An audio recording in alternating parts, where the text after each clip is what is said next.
Hello दोस्तों, श्रीमती धापू देवी memorial महाविद्यालय के इस ऑनलाइन प्लेटफॉर्म पर आप सभी का स्वागत है। आज अपन बीएससी फर्स्ट ईयर के जूलॉजी के थर्ड पेपर के बारे में बात करेंगे। थर्ड पेपर की पहली यूनिट से शुरुआत करेंगे। थर्ड पेपर का आपके नाम है सेल बायोलॉजी एंड जेनेटिक्स, यानी कि कोशिका विज्ञान।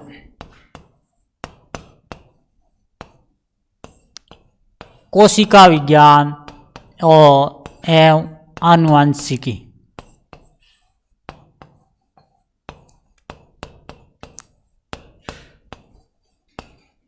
यह आपके दोस्तों जूलॉजी का तीसरा पेपर रहता है।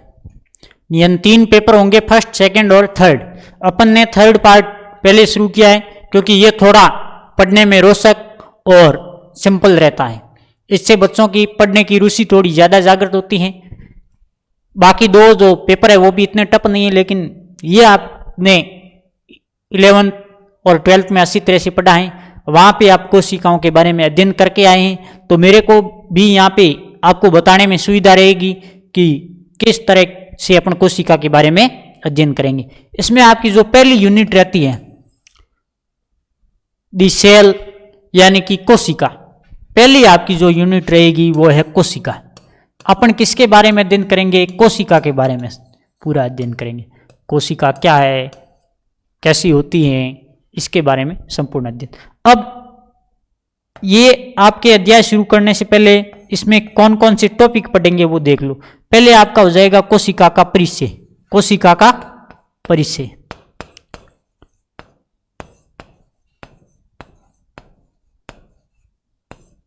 कोशिका का परिचय यानी कोशिका के बारे में नॉर्मल जानकारी। उसके बाद में आपके आ जाएगा कोशिका का इतिहास। कोशिका का इतिहास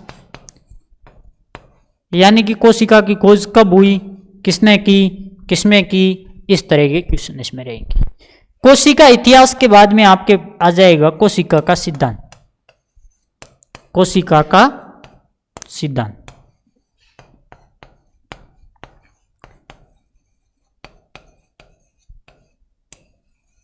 कोशिका सिद्धांत।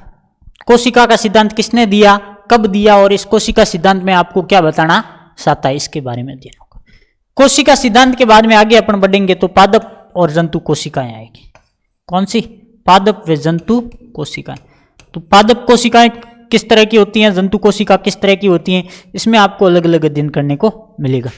पादप और जंतु कोशिका का अध्ययन करने के बाद में आगे इन दोनों का तुलनात्मक अध्ययन रहेगा, पादप और जंतु कोशिका का। इसके बाद में कोशिका का आकार, या बाद में या पहले इसमें कोई भी टॉपिक पढ़ सकते हो, उसमें कुछ नहीं है, लेकिन ये आपके टॉपिक रहेगी। कोशिका का आकार, कोशिकाएं आकार में किस तरह की होती हैं। कुछ कोशिकाएं लंबी होती हैं, कुछ चपटी होती हैं, कुछ गोलाकार होती हैं, कुछ आयताकार भी होती हैं। तो इस तरह की कोशिकाएं पाई जाती हैं। कोशिकाओं की जो अलग अलग संरचनाएं पाई जाती हैं। कुछ झुंगूर कोशिकाएं पाई जाती हैं, जैसे तंत्रिका तंत्र कोशिका है। तो तंत्रिका तंत्र की संरचना कैसी होती है आपको पता ही है। इस तरह से कोशिकाओं के आकार के बारे में। कोशिका का रासायनिक संगठन, कोशिका का रासायनिक संगठन,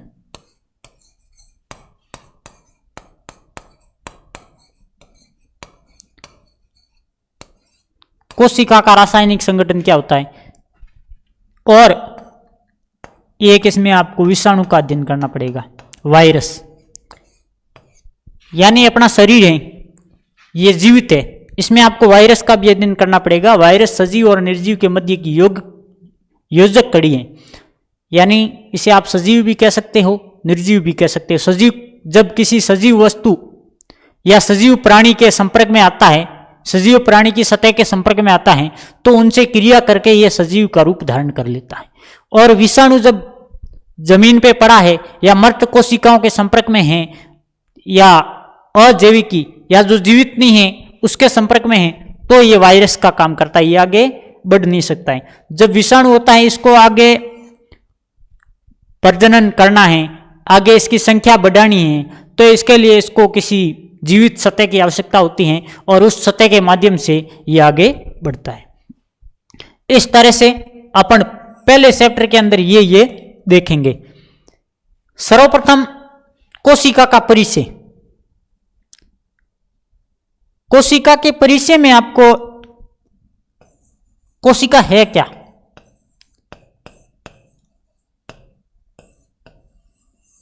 कोशिका का मतलब इंग्लिश में इसे कहा है सेल। यह कोशिका शब्द आया कहां से? कोशिका शब्द लैटिन भाषा के सेलुला नाम से आया है।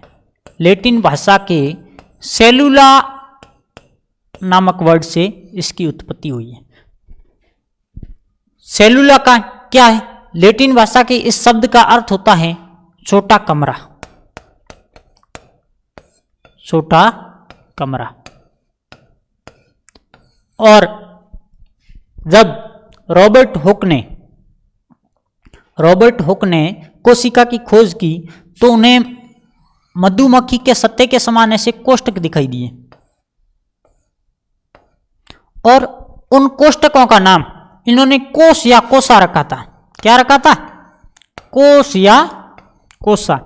और इन्हीं के आधार पे इनका नाम कोशिका पड़ा है। अब कोश या कोसा, इनकी एक माइक्रोडिस्ग्राफिया नाम की बुक है, उसके बारे अंदर अध्ययन करने को अपन को मिलता है। तो सर्वप्रथम कोशिका की खोज किसने की?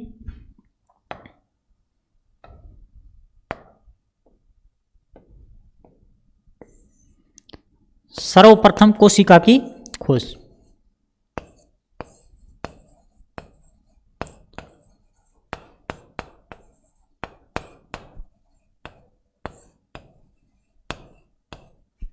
सर्वप्रथम कोशिका की खोज रॉबर्ट हुक ने की थी।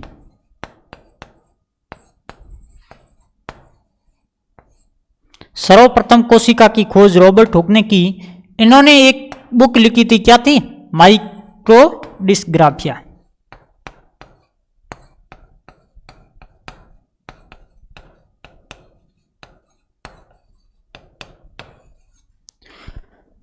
सर्वप्रथम रॉबर्ट हुक ने कोशिका की खोज सन 1665 में की और इन्होंने जो कोशिका की खोज की थी वो एक मृत कोशिका थी, नॉन लिविंग कोशिका थी।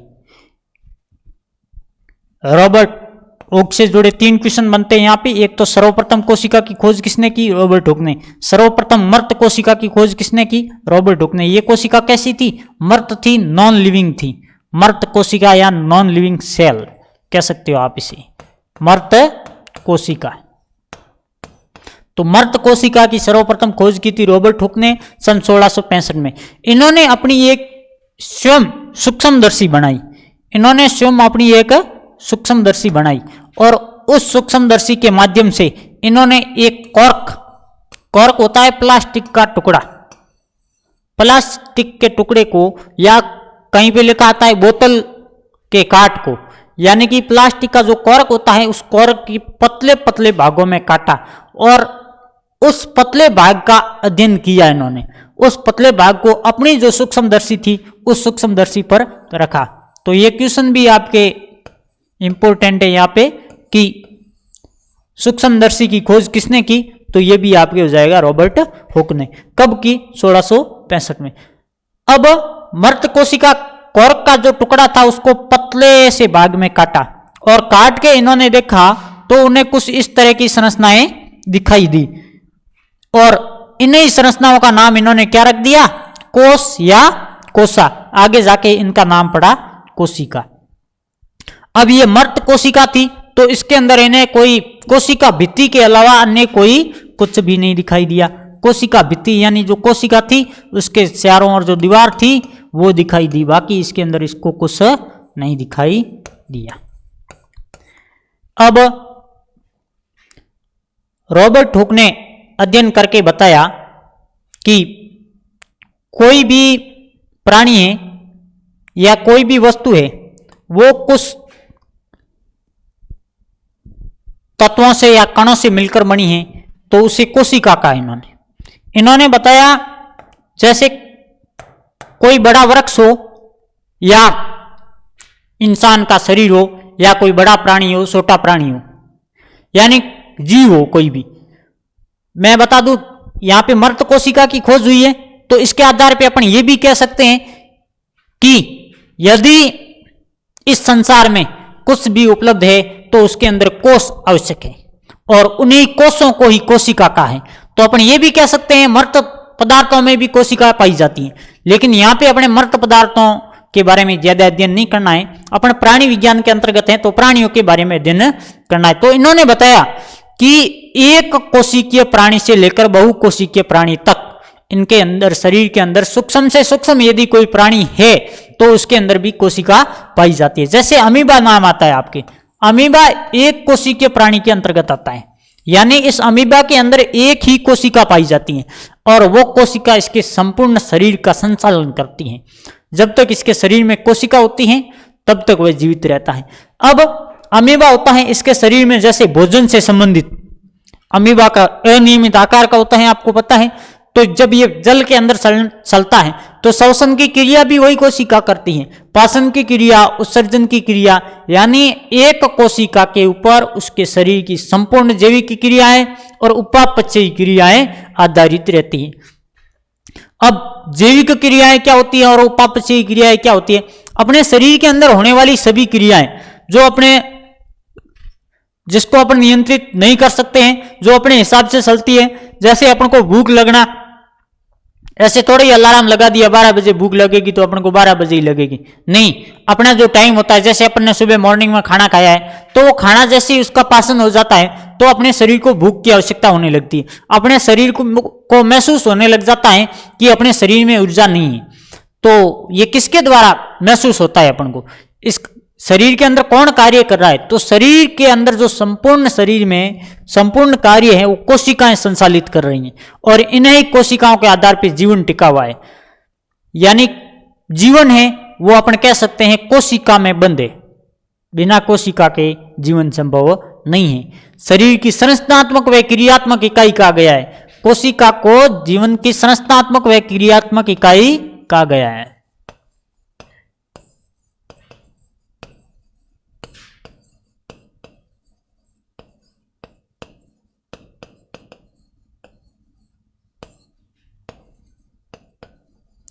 इकाई का अर्थ होता है एक भाग, यानी अपना जो शरीर बना है, अपने जो शरीर की संरचना बनी है, या कोई भी जंतु हो, कोई भी प्राणी हो, उसके शरीर की संरचना बनी है वो कोशिका के कारण बनी है। यानी उस जंतु का निर्माण कोशिका के द्वारा हो रहा है। संरचना स्ट्रक्चर कौन निर्मित कर रहा है? कोशिका कर रही है। और क्रियात्मक यानी क्रिया, फंक्शनल यानी कि उसको संचालित कौन कर रहा है? जैसे अपन है तो अपन को संचालित कौन कर रहा है? अपने शरीर की कोशिकाएं अपन को संचालित कर रही हैं। कोशिकाओं के कारण ही मैं आपको देख पा रहा हूं, आप मुझे देख पा रहे हो। तो ये सब किसका काम है? कोशिकाओं के। बिना कोशिका के जीवन संभव नहीं है। कोशिका का निर्माण किससे होता है? कोशिका का निर्माण विभिन्न रसायनों से होता है। जब ब्रह्मांड में पहले कोई यहाँ पे जीव जंतु नहीं थे तो यहाँ पे आपने अनेक वैज्ञानिकों के बारे में पहले भी अध्ययन किया है। जैसे अपन ने पढ़ा था कि रसायनों के द्वारा जीवों का निर्माण, यानी कि जीवों का निर्माण धरती पे विभिन्न रसायनों के रासायनिक क्रियाओं के द्वारा हुआ था। कुछ ने अपने अलग अलग तर्क दिए कि जीवों का निर्माण ईश्वर ने किया है, ये ईश्वर की देन है, वो अलग बात है। लेकिन अपने जो शरीर की संरचना है वो रसायनों के कारण ही बनती है। अपने शरीर के अंदर विभिन्न तरह के रसायन उपस्थित रहते हैं। तो ये कोशिका जो होती है शरीर की संरचनात्मक व क्रियात्मक इकाई होती है। तो आपको पूछा जा सकता है शरीर की संरचनात्मक व क्रियात्मक इकाई क्या है?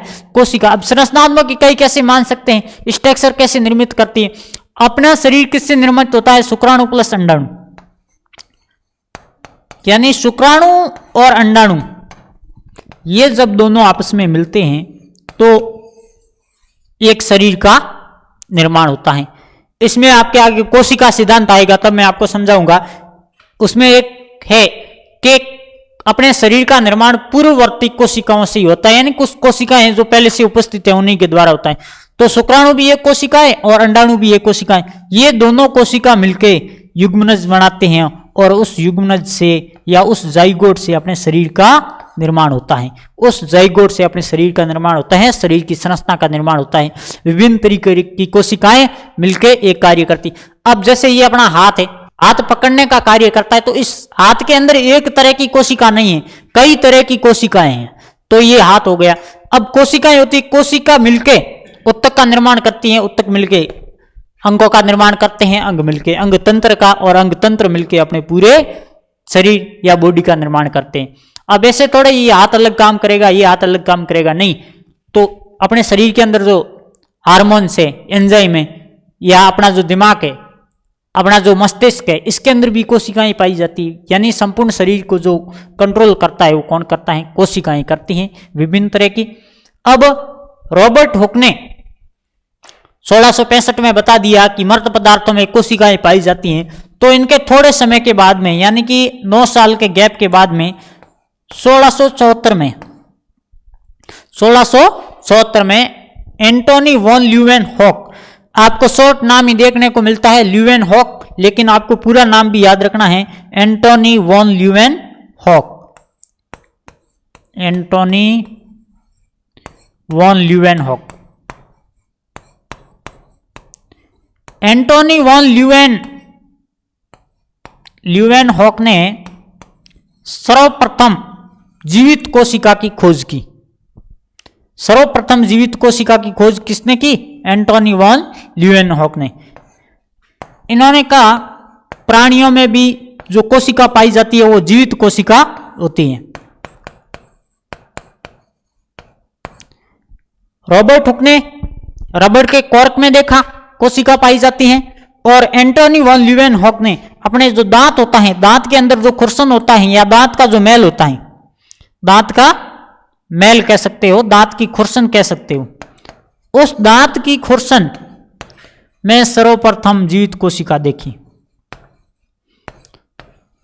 इतना डीपली तो नहीं पूछा जाता है, लेकिन यह ध्यान रखना है कि दांत की खुरसन के अंदर जीवित कोशिका देखी। अब जब रॉबर्ट हुक ने कोशिका देखी थी तो उन्हें मधुमक्खी के सत्ते के आकार की आकृति दिखाई दी और उसके अंदर विभिन्न कोष दिखाई दिए। अब इन्होंने जब जीवित कोशिका देखी तो कोशिका के अंदर जीव द्रव्य भी इनको साथ में दिखाई दिया। कोशिका के अंदर जो द्रव्य पदार्थ भरा रहता है वो जीव द्रव्य भी इन्हें दिखाई दिया। तो इन्होंने कोशिका भित्ति के साथ साथ में जीव द्रव्य को भी देखा, और जीव द्रव्य देखने के साथ में इन्होंने जब जंतु कोशिका पे अध्ययन किया, उसके बाद में इन्होंने पादप कोशिका पे भी अध्ययन किया, कई शैवालों पे अध्ययन किया। तो इन्होंने पादप कोशिका में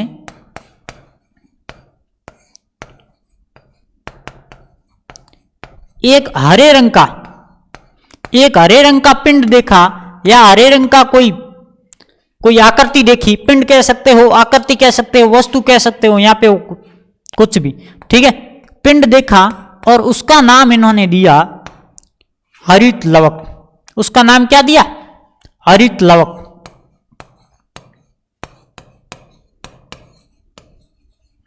इन्होंने कहा पादप कोशिका के अंदर एक हरे रंग की संरचना पाई जाती है और उसे हरित लवक कहा जाता है, क्लोरोप्लास्ट कहा जाता है। हरित लवक पादप कोशिका में पाया जाता है, जंतु कोशिका में नहीं पाया जाता है। उसके बाद में, और ये हरित लवक इनके प्रकाश जो पादप होते हैं, पादप में प्रकाश संश्लेषण के समय भी उपयोगी है। अब इसका कोई फिक्स सन दिया हुआ नहीं है। सन 1700 के आसपास इन्होंने पादप कोशिका में एक हरे रंग का पिंड देखा और उस पिंड का नाम हरित लवक या क्लोरोप्लास्ट दिया। अब इस अध्ययन को धीरे धीरे आगे बढ़ाया गया। सर्वप्रथम रॉबर्ट हुक ने किया, इनके मध्य भी कई वैज्ञानिक थे जिन्होंने प्रयास किया, लेकिन कुछ उनके हाथ नहीं लगा। उनके बाद में 1833 में, सन 1833 में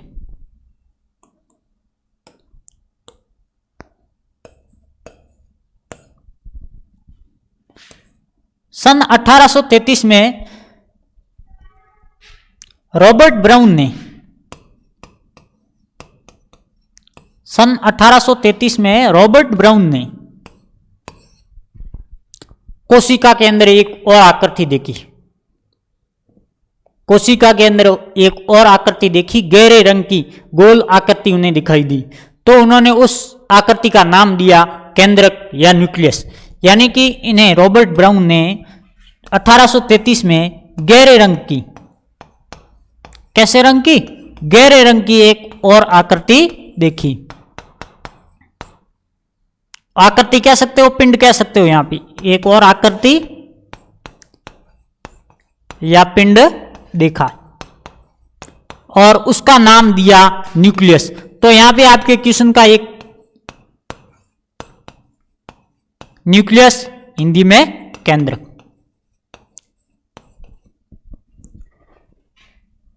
दो क्वेश्चन बढ़ेंगे यहां से। एक तो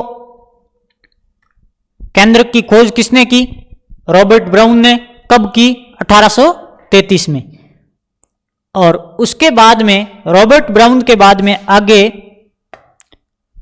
सन 1880 में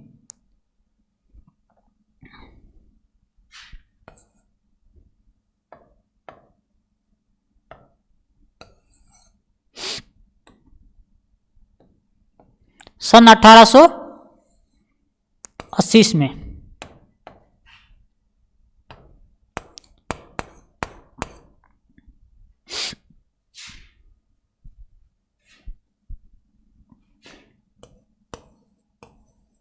सन 1880 में स्ट्रोसबर्गर नामक एक वैज्ञानिक आए। स्ट्रोसबर्गर नामक एक वैज्ञानिक, इन्होंने जो केंद्रक की खोज की थी, केंद्रक के बारे में कोई अध्ययन नहीं किया और आगे विस्तृत जो अध्ययन किया था केंद्रक के बारे में, केंद्रक की संरचना के बारे में, केंद्रक के विभाजन के बारे में, वो किया स्ट्रोसबर्गर ने। स्ट्रोसबर्गर ने केंद्रक के बारे में अध्ययन किया या केंद्रक की संरचना व विभाजन के बारे में बताया।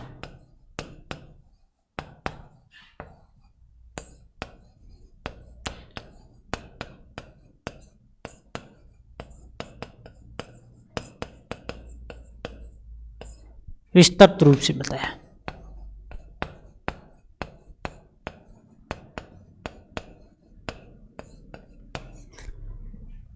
अठारह सौ 80 के 4 साल बाद यानी कि 1884 स्ट्रोसबर्गर के साथ में एक और वैज्ञानिक जुड़ गए, उनका नाम है बीजमैन, जिन्होंने बीजमैन ने सिद्धांत भी दिया था, बीजवाद का सिद्धांत, यानी बीज से ही इंसानों की उत्पत्ति हुई है वो। तो बीजमैन और स्ट्रोसबर्गर ने 1884 में इन्होंने बताया कि केंद्रक की आनुवांशिक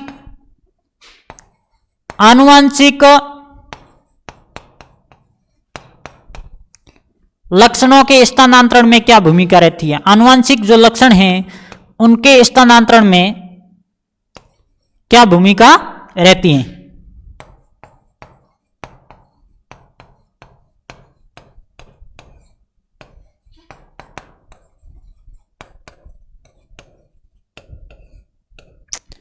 ये तो आपके यहां तक 8 से 10 तथ्य थे, वो फैक्ट तथ्य है, याद रखने योग्य है, रटने योग्य है, इसमें कोई समझाने वाली बात नहीं है। ध्यान रखना है, सर्वप्रथम कोशिका की खोज किसने की, तो भी रॉबर्ट हुक। मर्त कोशिका की खोज किसने की, तो भी रॉबर्ट हुक। जीवित कोशिका की खोज किसने की, और उसके बाद में केंद्रक की खोज किसने की, केंद्रक के बारे में विस्तृत अध्ययन किसने किया, और केंद्रक की आनुवंशिक लक्षणों के स्थानांतरण में भूमिका किसने बताई। तो इस तरह के ये आपको क्वेश्चन याद रखने। आगे अपन देखें,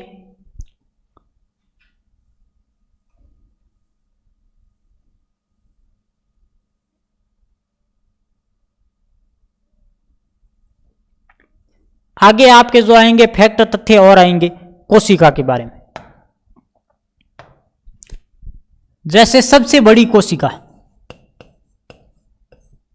सबसे बड़ी कोशिका किसमें पाई जाती है, शत्रुमुर्ग के अंडे में।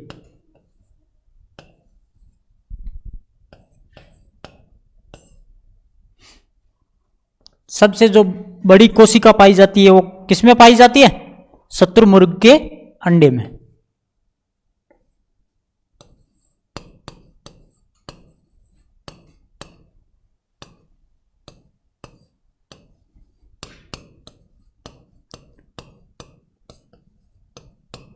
और सबसे छोटी कोशिका, सबसे छोटी जो कोशिका पाई जाती है वो आपके पाई जाती है बैक्टीरिया में। किसमें? बैक्टीरिया में।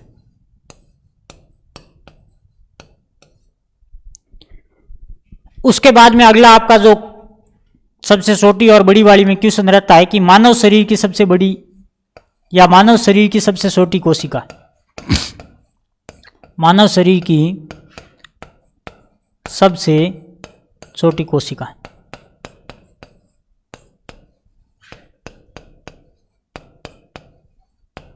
मानव शरीर की सबसे छोटी कोशिका रहती है आपके शुक्राणु, यानी कि स्पर्म, शुक्राणु। मानव शरीर की सबसे बड़ी कोशिका है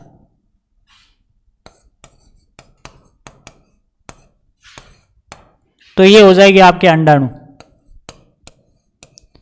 यहां पे आपके कंफ्यूजन वाली स्थिति रहेगी थोड़ी कि मानव शरीर की सबसे बड़ी कोशिकाएं कहीं कहीं बता दिया गया किताबों में आपके न्यूरॉन को, न्यूरॉन या तंत्रिका तंत्र। मैं आपको बता दूं न्यूरॉन या तंत्रिका तंत्र मानव शरीर की सबसे बड़ी कोशिका नहीं है, सबसे लंबी कोशिका है। बड़े में और लंबे में अंतर होता है। बड़े और लंबे की अपन बात करें तो जैसे बाड़मेर शहर बहुत बड़ा है और एक सड़क होती है, ये सड़क बहुत लंबी है, तो इस तरह से इसमें अंतर है बड़े और लंबे में। तो मानव शरीर की सबसे लंबी कोशिका आप कह सकते हो तंत्रिका तंत्र को। लंबी कोशिका तंत्रिका तंत्र या न्यूरॉन।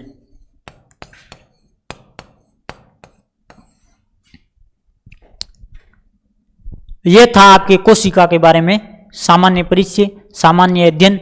उसके बाद में अपन जो आगे पढ़ेंगे कोशिका का सिद्धांत। कोशिका का सिद्धांत किसने दिया? कोशिका का सिद्धांत स्लीडन व स्वान नामक दो वैज्ञानिकों ने दिया। कोशिका के सिद्धांत में क्या है कि अपने शरीर का निर्माण किस तरह से होता है, उसमें यही बताया गया है कि यदि कोई प्राणी है, कोई जीव है, तो उसका निर्माण कोशिका के द्वारा ही हुआ है। तो वो अपन उसके अंदर देखेंगे। इसके अंदर जो आपने अध्ययन किया है ये आपने उतार लिया साथ साथ में तो ठीक है, नहीं उतारा है तो एक बार आप पूरे वीडियो को वापस रिवीजन कर लेना। इसमें 15 से 20 आपके क्वेश्चन, छोटे छोटे क्वेश्चन है। जैसे हरे रंग का पिंड पादप कोशिकाओं में पाया जाता है, उसे हरितलोक कहते हैं, और हरितलोक प्रकाश संश्लेषण के समय भी कार्य करता है। तो इस तरह के जो क्वेश्चन है आप समझोगे तब समझ में आएगा। ये क्वेश्चन आपके बीएससी के साथ साथ में कंप्यूटेशन क्लासों में भी उपयोगी रहेंगे। उसके बाद में अपन आगे जो देखेंगे ना, यहाँ पे कोशिका का सामान्य परिचय हुआ, कोशिका के इतिहास के बारे में भी अपन ने देखा, इसकी खोज कब की है, किसने की। आगे आएगा आपके कोशिका का सिद्धांत। कोशिका का सिद्धांत किसने दिया, कब दिया, उसके बारे में अध्ययन करेंगे। पादप और जंतु कोशिका के बारे में अध्ययन करेंगे। तो आज के लिए यहीं तक सीमित। इसके बाद में अपन नेक्स्ट वीडियो में कोशिका का सिद्धांत पढ़ेंगे। तब तक के लिए धन्यवाद, फिर मिलते हैं।